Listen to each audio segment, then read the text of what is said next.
Brice, thank you for joining me today. Thank you so much for having me. I'm excited to have this conversation. So, we were having rather a spirited discussion before the recording started. So, I actually kind of want to bring this in to the formal interview um, because you talked about some do's and don'ts and learning processes. And I just want to make it clear that this is really new territory for me. This is really new territory, probably for a lot of people out there. And so I want you to feel comfortable correcting me along the way. Is that Absolutely. okay? Is that an okay thing Yes, of course. to That's ask you? yeah, absolutely. That's part of um, the role that I have within this space, and also to clarify, like when I talk on behalf of deaf and hard of hearing individuals, like I'm not deaf, so there Mhm. are things that I miss, and so I'm very cautious about what I share and what I articulate, and I always glean off of the deaf community because even though my parents are deaf and I have close deaf friends and my business partner's deaf, I'm not deaf, so I can definitely share some do's and don'ts, but at the same time, I'm also very careful about realizing that it's a privilege to be in this space and talk on behalf of deaf and hard of hearing individuals. Well, I so appreciate you being here. We're going to Likewise. get to the whole thing because everything is interconnected in your life. But I'll say that the first time you came into my sphere and my consciousness was during the final, I believe, the Stanley Cup final, when you appeared with Gary Bettman, and that was a first in the National Hockey League. But you just got back from Florida, if I'm not mistaken, for I the just All got Star game. So, I did what was that like? at times surreal. I've and also like if for once I would say it feels natural. Like for the longest time, I've been in this space for about 6 or 7 years. PXP, the company that I run, we've been involved in the last 3 or 4 years and surviving through the pandemic. But I always felt like lucky to be there. Like, I can't believe that I'm invited to do this. And there is always this performative aspect of the work that I do. And that's just something that I've embraced and accepted, that I hope for individuals that come from a performative lens, that it can transform into, oh wow, this is actually a humanistic approach. And so uh, from the Stanley Cup final, where I was overwhelmed with nerves, it was our first real big opportunity to showcase to the National Hockey League. Commissioner Bettman never had an interpreter. There was so much that went into that process that it was an out of body experience. And then after it, to partner with the NHL officially, that's what was so cool, is that the NHL All Star weekend was part of this partnership, where the Stanley Cup final, I didn't know if this was going to be a one time thing. I knew I was going to give it my best shot, execute. We were going to provide the correct parameters of picture in picture. But this last weekend was just, it was a dream come true to realize that um, accessibility and inclusion belongs in sports. Um, I'm proud of the profession that I have. It was just a wonderful experience, and we are continuing to get 1% better. We're continuing to progress, where I didn't have that sort of vision with the Stanley Cup final. I had been used to it being okay, this was great. This was a one time thing. We checked it off our list, but the NHL is committed to this. And it was just a wonderful experience to get out there and actually work. Where do you see this going within the NHL?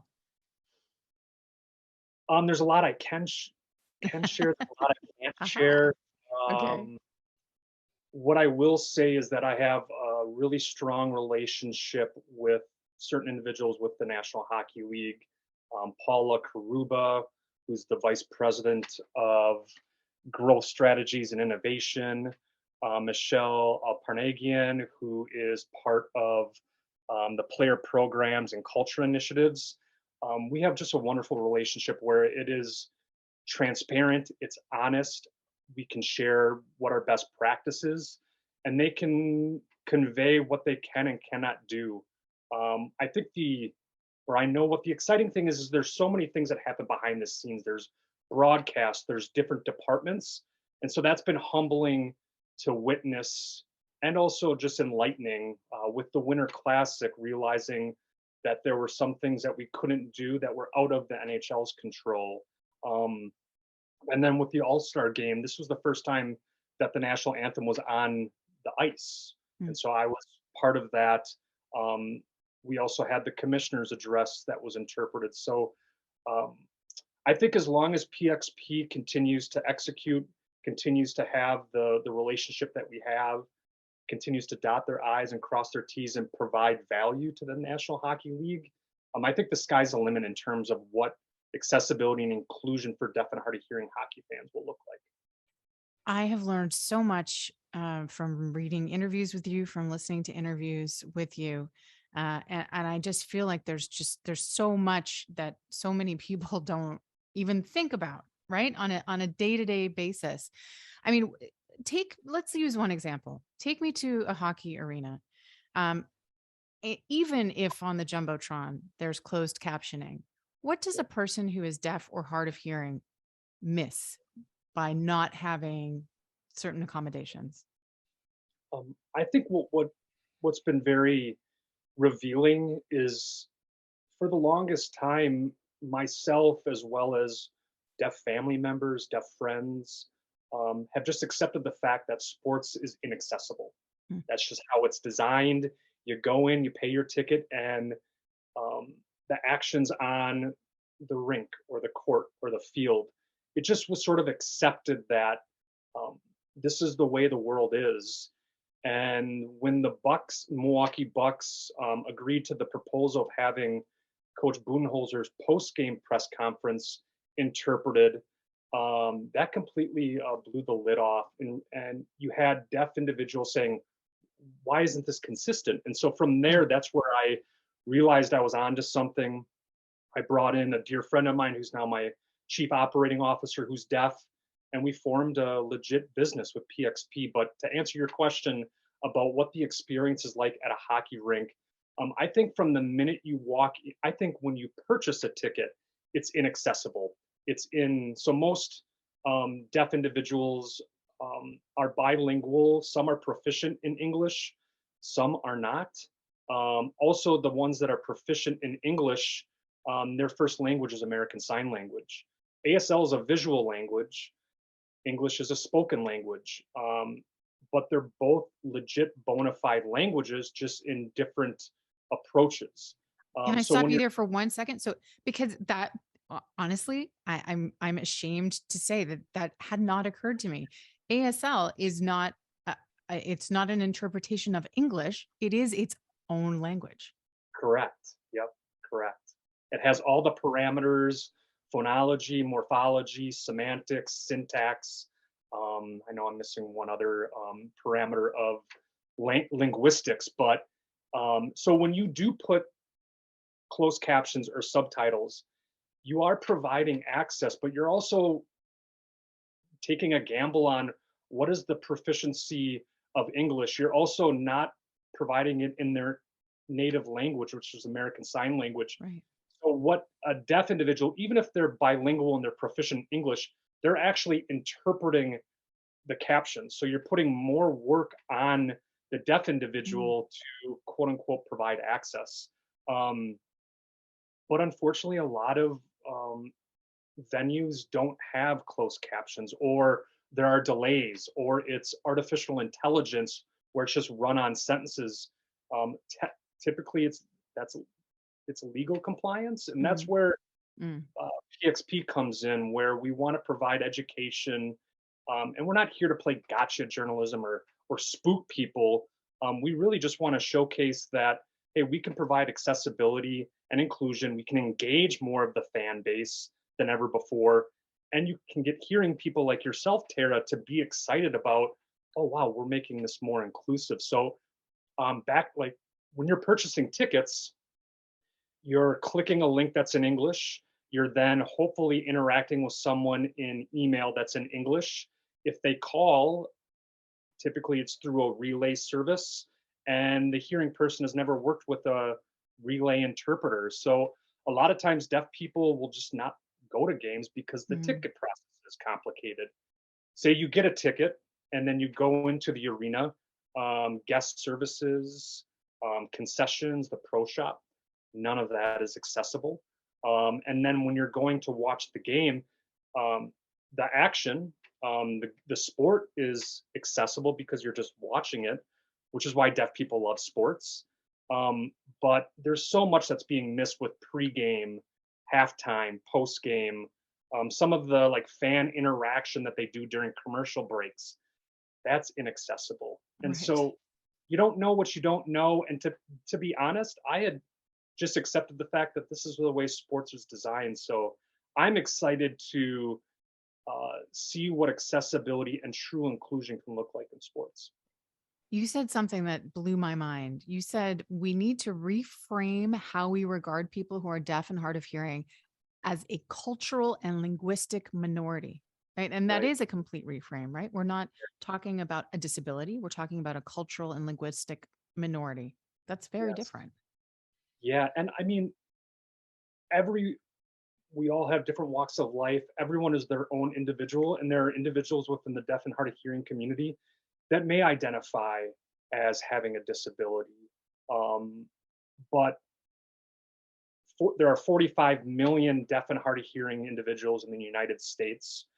There's roughly 1.5 to 2 million individuals that use American Sign Language that identify as culturally deaf, that don't identify or think of themselves as disabled because they were born that way Mhm. and they haven't lost anything. And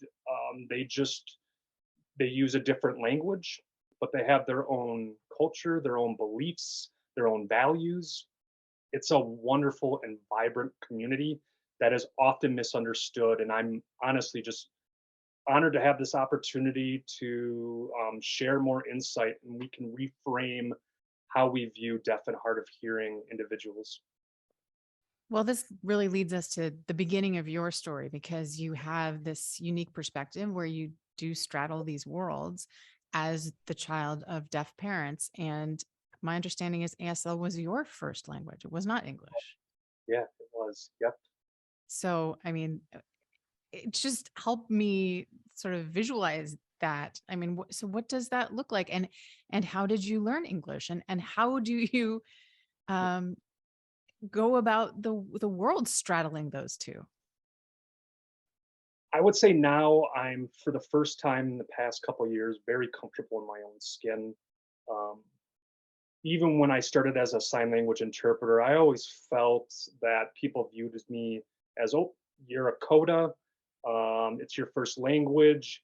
You didn't learn the language like we did. So I always felt like I had to prove myself, chip on my shoulder about why I belong in this profession.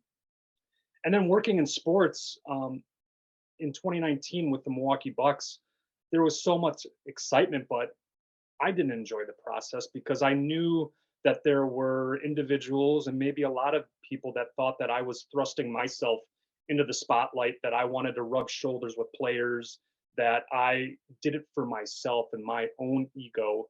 And to be honest, I mean, yes, I'm honored and excited to be in this environment. I'm a huge sports fan. It's surreal, but it's work for me. I Mm. punch in, I punch out, I go to work, I'm professional. The last thing I want is for individuals to think um, that, oh, he's only doing this for his own gain or that he wants to interact.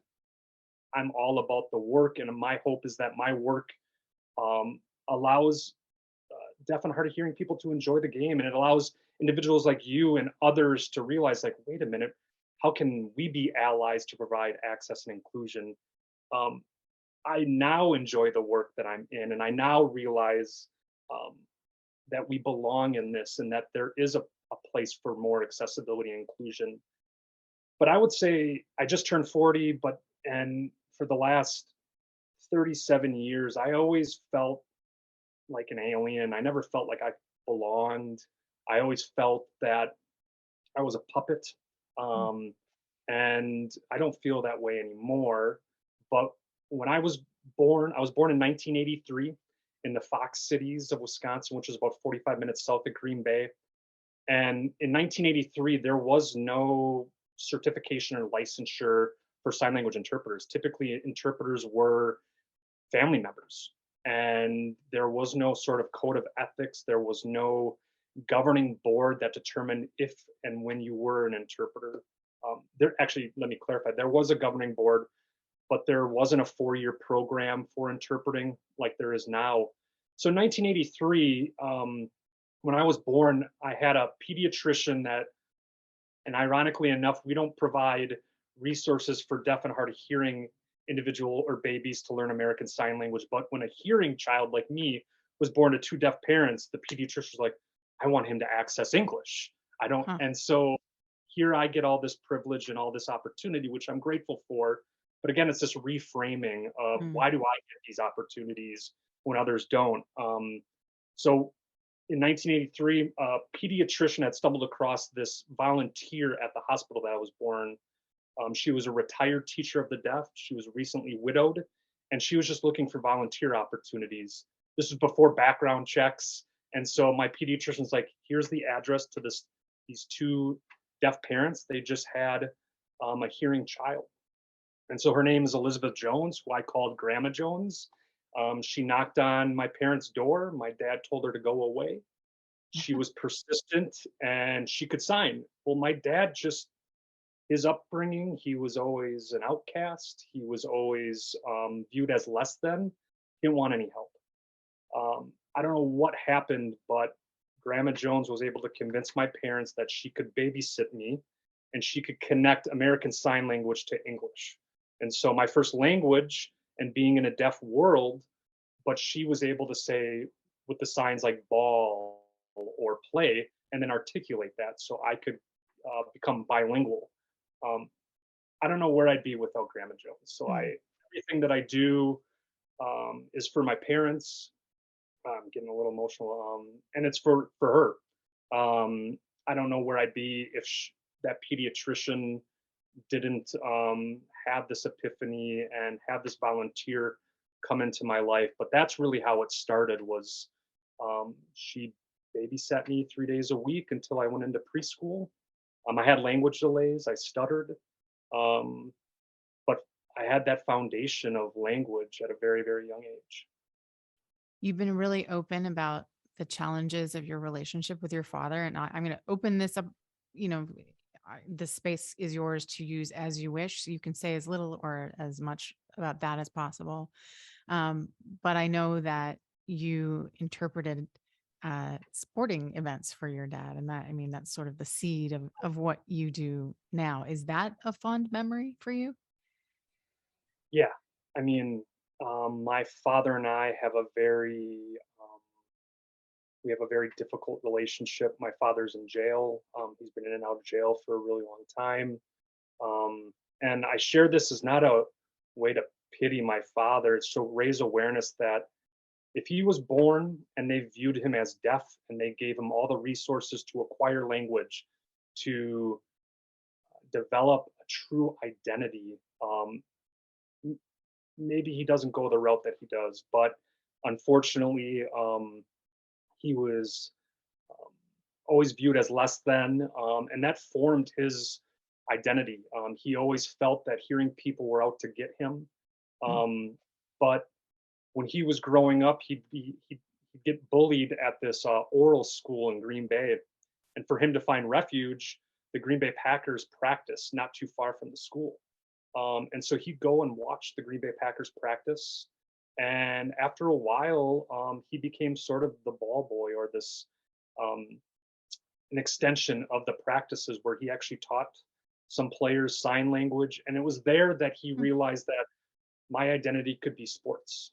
I could, and so he became a terrific athlete. He um, shared his love of sports to me, and we would attend sporting events as a child. And I use quotation marks as interpreting because I didn't have proficient language in English. I mean, I'm a child, but I would piece together what I thought I heard and what was important. But Those are fond memories because I wouldn't be where I'm at now without that. I wouldn't have that inspiration or that passion. And it also is a way to um, connect with my father, even though we're disconnected. And so, yeah, growing up, I grew up in a very violent household, a very psychologically abusive household. And it took years and years of therapy and existential excavation, what have you. And oddly enough, I wouldn't change the Mm. way I was raised. I wouldn't change those chapters of my life. Um, but my father had it in him that just because I could hear, I could do anything, I was perfect. And this goes to show that if he had that correct education, that support, that things would be different. But I wouldn't change anything. Mm. I've embraced um, my background, and this is an opportunity to give back to my father and to others where things have been taken away from them. Thank you for sharing, first of Of all. course, of course. And there's so much in there that is enlightening, but I think for me, most of all, what just resonates so much in this whole conversation is like, um, perhaps the invisible price of prejudice and inaccessibility. Right? Wow. Yeah. Right. I mean, I just, as someone who is, seeing and hearing uh, and just doesn't have to think twice about all this stuff. And, just what you said about what could have been if your father didn't feel like, or wasn't made to feel like he was less than throughout the course of his life. It's quite a profound meditation, I would say. I, So, yeah. I to add to that, I and it continues. I think the what's exciting about the National Hockey League is that there's this true conversation about what accessibility and inclusion could look like. But oftentimes, accessibility and inclusion is a price of performative action to make others look good when it should be a fundamental right for all human beings to have communication and language access. And I think sports, or I know sports, has a profound ripple effect where if we're providing access and inclusion in sports, other areas of society can glean off of that, where Mhm. public education, medical, legal, mental health, what have you, um, realizing like, oh, we can't afford interpreters, but rather than saying that, realizing that when you invest in accessibility and inclusion, there's a return on investment, and it makes organizations and individuals look good, but it also makes them look good for the right reasons. Yes. Yeah. I can't even say that more emphatically. I feel that to my core. I have to say, I'm not surprised that it was the NBA who sort of, initiated this with you, because I think that the NBA tends to lead the way in a lot of these matters. So, but I as a hockey person, I'm really happy to see this happening. Let's just kind of dot along your trajectory, Yeah. because it wasn't a given for you that you were, just because you liked sports as a kid and you interpreted for your father, didn't mean that that was going to become your career path. So Right. how did that happen? Uh, that's where, to go full circle about the NHL All Star Weekend, there were times where I just took a pause and thought, "Oh, I'm here. PXP is here." Um, it's been a long journey, as well as through a pandemic where I had accepted the fact that we're never going to see sports again. Therefore, um, my dream of providing access and inclusion in sports was gone. But um, looking back, and so like the famous Steve Jobs quote is that can't connect the dots looking forward. You can connect the dots looking backwards, and I can look back and connect these dots and all these.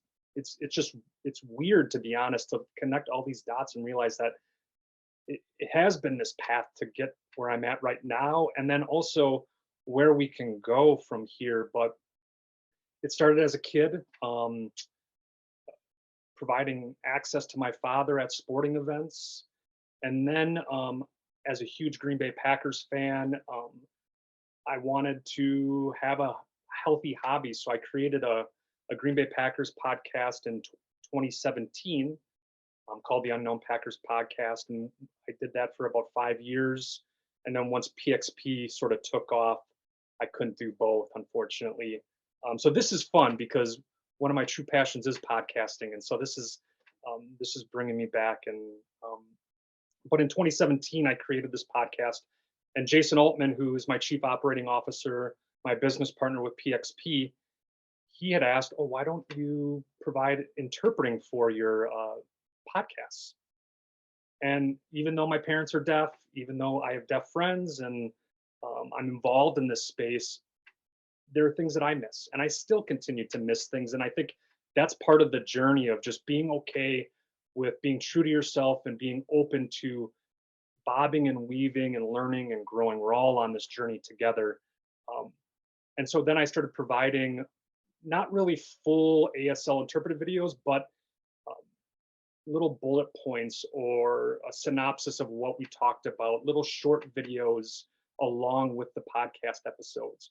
But that's where it started, where I thought with podcasts and with this, all right, what else is inaccessible in the sports realm? And I just didn't know where to start. And it's in sports, as you know, it's about making connections. It's about who you know. It's about working hard and continuing to push through because the hours are long and it's demanding, but it's part of my fabric.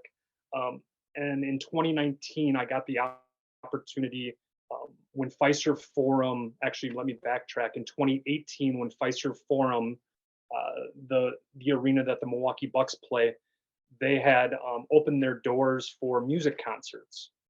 And Kieran Nolte, who was the vice president of Arena Experience, had reached out to other music venues within the city of Milwaukee. And these music venues had suggested me. I provided pro bono coordinating and interpreting for these music venues um, just because. And I didn't realize that because of that, have I'd have an opportunity to put my foot in the door with the Fiserv Forum and the Milwaukee Bucks. And so for a year, I provided interpreting for music events. And then we actually had a complaint about the fan experience of one concert.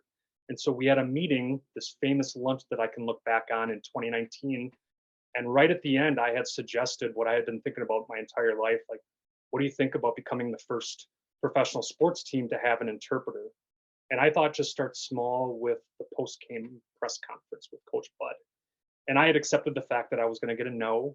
That's just because I had reached out to other teams before and never got any response and just felt like that's the way the world is designed. And I'll never forget the look on his face. His eyes flickered, lit up, and within 48 hours, we were um, providing rehearsal and training and implementing the first post-game press conference to be interpreted. And from there, the New York Times picked it up. And I can look back and say, thankfully, because of the pandemic, because it allowed me to go back to the drawing board and catch my bearings because things just happened so fast. But it was devastating when the pandemic hit because all communication ceased. I had no idea where to go from there. Both of my businesses, I had a freelance interpreting business and then also play-by-play sports interpreting, just dissolved. And I decided to learn how to do picture-in-picture and remote interpreting in the summer, and then proposed to the Bucks again that I could interpret the post-game and pre-game interviews um, for the NBA bubble. And that allowed me to still have that connection. And then from there, um, Kieran Nolte had a connection within the National Hockey League, and he had spoke on my behalf about the work that I was doing, and that connected me with Paula Karuba. And then we had conversations back and forth, and here we are. So how consistently are you doing this now in terms of the Bucks, in terms of It's my full-time job now. full time? So before it slowly has incrementally increased from 20, 30, 50 to now 100%. I still interpret on the side throughout the community just to keep my skills up. Because we do a lot of consulting behind the scenes. So a lot of the work that we do is not visible. And so there are times where people, I'm sure, look at PXP and go, they're not really doing anything. But it takes time to transform a system that has been Mhm. embedded for years and decades. But with the Milwaukee Bucks, I do all of their post-game press conferences. We also coordinate all of the music interpreting events at Fiserv Forum. We provide a la carte consulting. Um, and then with the National Hockey League, we are contracted with all of the NHL marquee events. And then we also provide behind the scenes consulting on accessibility design. And that's where Jason comes in. And as we progress, we're increasing more visibility and more people are reaching out. But right now, our my full commitment is with the National Hockey League and to see other teams implement what the NHL is doing and also what the Milwaukee Bucks have done. Are there any other teams doing it in the NBA? Um, in the NBA, no, No? as of right now.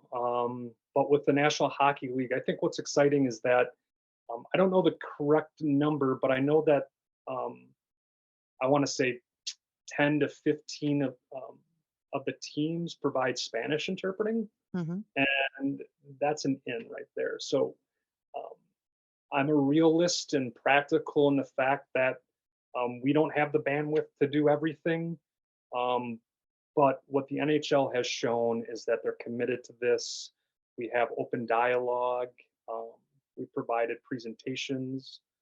We were out in New York City at the headquarters. We got to meet the team in person. Jason led a presentation on accessibility inclusion for deaf and hard of hearing fans. And you could feel the energy in the room of this is a brilliant deaf professional providing information. Mm. Uh, and so that'll be one of the key moments in my life is realizing that a lot of these people have never met a deaf person before. Never mind a person that is getting their PhD in higher education. That is one of the most brilliant people that I've met. You're very humble, and I know that you're very cognizant of your privilege and of not wanting to be the main event, as it were. Um, and so, when you see people doing ASL and they get talked about and memed, and how does is that okay? Is it bring awareness, at least if it is performative? Is it at least bringing some awareness, or are we directing our attention to the wrong place? I think it's dangerous because Mm, I mean, it wasn't until the 70s where American Sign Language was recognized as a legit language. Before it was considered a primate gesture. Um, wow. and we've come a long way in terms of American Sign Language getting recognized. The thing that I'm most cognizant about and sensitive about is deaf representation. We're not there yet, but that's what we're striving for, and that's where Jason really comes in. We have a wonderful relationship. We're open and honest with one another, where I connect him to the hearing world and share hearing norms and beliefs, and like this is what hearing people do, and then he reframes things in a way of this is how we can be more culturally deaf or more culturally sensitive. In terms of memes and getting poked fun, it's dangerous because Mhm. these are human beings. This is a legit language. Um, I spent years, hours of my entire life becoming proficient in this language, also becoming aware of the cultural nuances of the deaf and hard of hearing community. And in a blink of an eye, a meme can just completely destroy all of our progress. Um, I the point I'm really looking forward to is when I can show up to work and it's like, oh, there's Brice, the ASL interpreter. He's just working, rather than people losing their minds that there's a sign language interpreter there. Mm, mhm. I think access is important. I'm not taking away from that, but my goal is that even if initially it is performative, that we can transform that into correct representation. So PXP is also committed to employing a diverse range of deaf professionals. Um, that's just part of um, the process. If we see interpretation or interpreters everywhere, then it's not going to be such an anomaly, right? It just becomes hopefully normal. I hope. Normal, I say in quotes. Yeah, I hope. Again, I have a different frame of mind where when I first started, I mean, with the podcast and then with the Milwaukee Bucks to where I am now, I also take really good care of myself. And I'm not saying that in an arrogant way. I take care of my mental health, my physical health. I get good sleep. I really focus on my nutrition, who I hang out with, how I spend my time, because how you take care of yourself personally affects you professionally. And I am in a stressful environment. I am being looked at. I am being stared at. And how do I corral that in a very productive and appropriate manner? Um, I think there will always be people that have their own viewpoint of ASL interpreters, but what we're doing within the National Hockey League, what I've done with the Milwaukee Bucks and moving forward, and hopefully my approach as well as Jason's approach, it allows um, people to realize that this is important, this is necessary. As long as we can get the majority to believe in what we're doing, and we get more deaf representation, I think it's huge. Last year, you had Troy Kotzer win Best Supporting Actor. You had Coda win Best Picture. There might be individuals that say, oh, that's part of the woke environment that we're in. Regardless, we're Mhm. making progress. And where we were last year with, I mean, I didn't even know I was going to do the commissioner's address last year of February of 2022. So fast forward a year, the progress we're making, the connections I've made to meet you and talk about my journey, we're making progress. I read some some of the things you had to kind of study up on that there weren't necessarily, can I say gestures for like five hole and is that the proper way to say it? Signs, yeah. Signs for, yes. What were some of the hardest things to figure out? Do you I, remember? the hardest thing with this past commissioner's address with the NHL All Star Weekend is that the speed and the pace. Mm, mhm. It's Commissioner Bettman, and then it's the media, and it's going back and forth. And English is a faster language. There's lag time with ASL because I'm processing an auditory language into a visual language. There's a lot that I can't convey, so I'm trying to encapsulate and also realize how do I stay up to speed. So I would say the speed and pace Mm, of that environment, which again, that's the environment. That's part of um, my practice and my prep to get to that where I feel comfortable. I felt like we did a great job this past weekend, but also too with the media questions. I don't know what they're going to ask. There is no right, script, right. and so studying up on what are the hot topics within the NHL, working with Jason on, for example, like the LGBTQ pride. The sign for pride is with your thumb onto your chest moving upwards, but that means proud. Does that mean the same thing with pride as in LGBTQ pride? And we found some research that it does parallel. So trying to be sensitive of the correct terminology and the correct signs. Also, three, the lights were really, really bright and they were just in my face. And Oof. so dealing with those external demands, again, I think it goes back to I'm just very fortunate that I've spent the last 5, 6 years really taking care of my health and allowing myself to corral and bob and weave and go with the flow. But I would say the signs aren't necessarily like if I don't hear something for the first time, like five hole, luckily, I had an interview with Bill Douglas of NHL.com, and he mentioned that, and I was like, I need to study up on this before the commissioner's address. I don't know And how then often Gary Bettman says five hole, but I he mean, maybe. did it. He did it. I would say the speed and pace, and also just I want people to be natural. I want them to be organic. I want them to talk and articulate the way they would, and I will align or adhere to that environment based off of my prep, and I prep extensively. I think the big thing was I had never done the Canadian national anthem before, Mm. and so we hired a Canadian deaf consultant to make sure, for example, like "Oh Canada," it's not "Oh Canada," it's "Beautiful Canada." So "Oh Mm. Canada" when interpreted means "Beautiful Canada." So little things like that I really, take seriously, and I Mm. just want to do the best possible job as I possibly can. I'm aware of how much time has passed. So if I do we have time for one more question? I Sure. just want to, wrap this up by asking you how we can all be better allies. How can we be more supportive of this community? I think what you're doing is great. Interviewing, asking really thoughtful questions. It's really truly an honor. I'm grateful to have connected with you. It's one of those little blessings, if you will, that we wouldn't have connected if it wasn't based off of my work. So I'm truly humbled and grateful for the opportunity to be here and to share this platform with you. I think, as what Ted Lasso says, is be curious, not judgmental, and be open. We're going to make mistakes. I make mistakes. But I think if we look out for our fellow human beings, regardless of where they come from, we can all come together.